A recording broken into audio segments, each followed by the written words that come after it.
Hello and welcome to my video review of the Samyang 85mm f1.4 lens.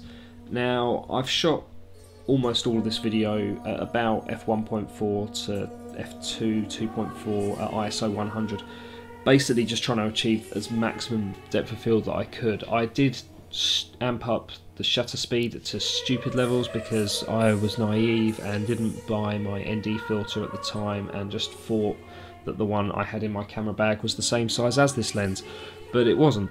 But basically, I'm rambling. Right, so the main kind of selling point with this lens really is the price point that it is coming in at. Now, if you want a Canon f1.2 85mm lens, you're looking at about £1,600 at the moment.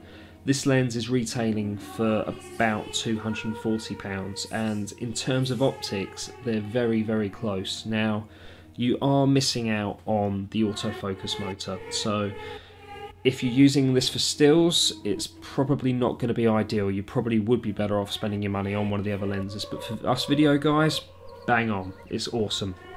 And it really does allow you to get that fantastic separation across the focal length. Here, for example, I am in the long grass. I'm not on the bit where you put the ball into the whole thing.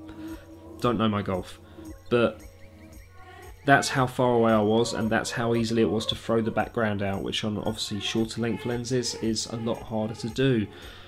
Now this particular one, this is low light, this is ISO 400, I'm a metre away.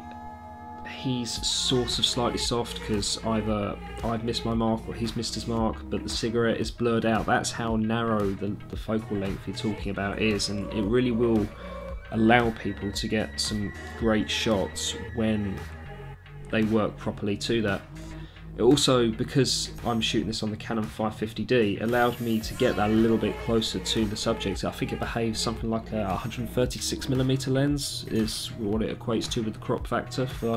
So for stuff like weddings or animal photography and things like that where you want to be a bit further away and not too in people's faces, it really is kind of perfect for that.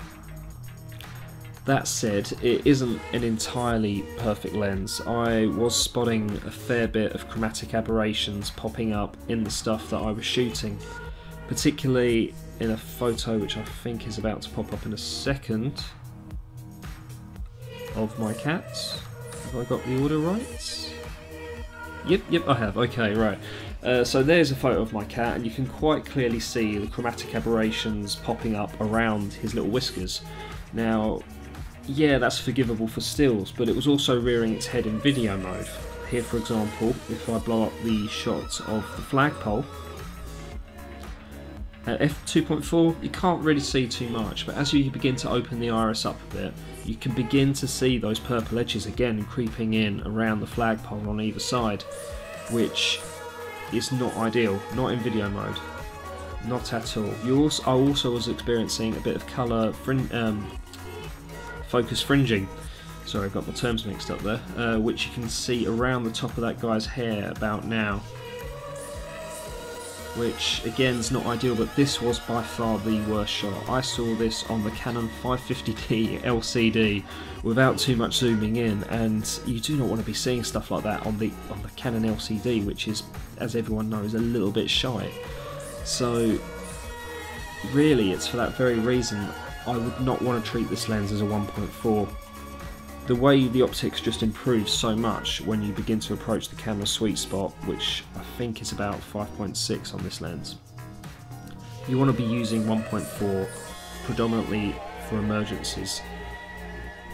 Just treat it as an f2, f2.4 lens. The amount of stuff which will be in focus as a result of stopping it down a little bit is only going to be slightly more when you're talking about a lens at this length, and it's just, you're not really losing anything in terms of how much out that bokeh kind of look that everyone goes on about. So just use it as an emergency only kind of thing, basically.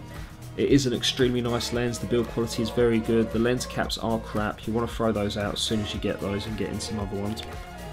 But I will definitely be shooting a lot of stuff on this. I'd be interested to know actually if it was just a duff lens with that much like focus fringing and the aberrations that obvious in live view mode, but if I had to make one more suggestion, basically it would be If you're planning on using this as a YouTube video, like where you're planning to do a piece to camera, basically thanking people for watching the video and hope that they haven't been too put off by your mad ramblings and that, you know, let me know your thoughts on it kind of thing, then it might be a good idea to get someone else to operate the camera, because on the shot that you're about to see of my mad ramblings any second now, I was about, I'd say 10-15 meters away from the camera. It was a huge distance and I completely missed the focus mark by about a foot, by about a foot and a half. And yeah, I'm not overly proud of that. That was the biggest focus cock up of the whole shoot, to be honest. But yeah, I hope you've enjoyed this video, and please let me know what your thoughts, how your experiences have been in the lens, and I'd be really interested to know. Alright, thanks, bye.